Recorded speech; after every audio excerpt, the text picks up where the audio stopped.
जो सर उठाकर चलता था आज वही झुक गया। ताकतवर भी देखो आज खुद ही रुक गया।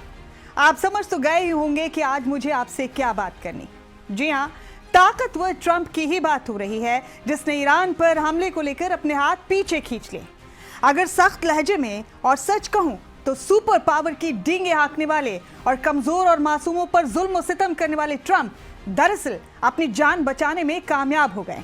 दुनिया इसे कुछ भी कहे, लेकिन मेरी नजर में सुपर पावर की धौस जमाने वाले ट्रंप ने मौला अली के आशिकों की जमात की रहबरी करने वाले, फौलाद का कलेजा रखने वाले आयतुल्लाह खामनेई के आगे लड़ने से पहले ही घुटने टेक दिए। और ईरान ने दुनिया को यह पैगाम दे दिया कि जब अवाम और रहबर एक ही सफ में खड़े हों तो दुनिया की कोई ताकत उस मुल्क के निजाम को नहीं हिला सकती। आपको याद होगा कि आयतुल्लाह खामनेई ने व्हाइट हाउस और तेल अवीव को खास पैगाम भेजा था कि ईरान पर कुछ भी हिमाकत करने से पहले खैबर और करबला की जंग और उसके नताइज को सलीके से पढ़ लेना और अपने जहनों में उतार लेना। उन्हीं मर्द मुजाहिद शेरों का लहू ईरान की रगों में दौड़ता है और तुम्हारा भी वही हश्र होगा जो तकब्बुर और गुरूर में चूर फिरौन, नमरूद और रजा शाह का हुआ था। उन्होंने आगे कहा कि हमारे ईरान में लोरियां नहीं बल्कि करबला सुनाई जाती।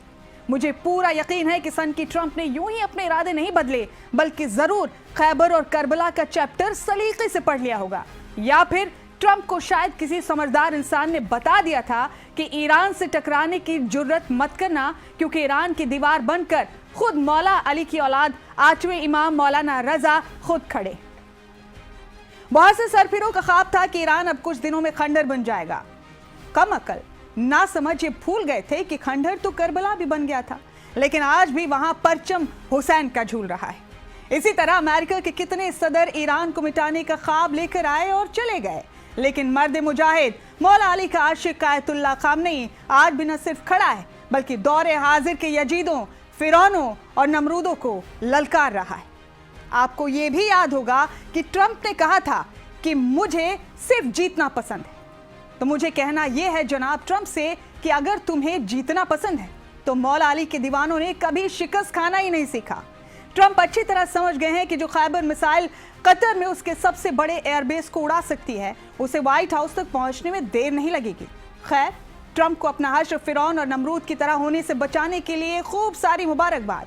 और हाँ, एक मुबारकबाद इजाफी भी कबूल करें ट्रंप साहब, और वो दुनिया को ये बताने के लिए कि बेशक खामनेई मिट्टी के बने घर में रहते हों, उनके घर की दीवारें बेशक कच्ची मिट्टी की हों, लेकिन उनका कलेजा फौलाद का है।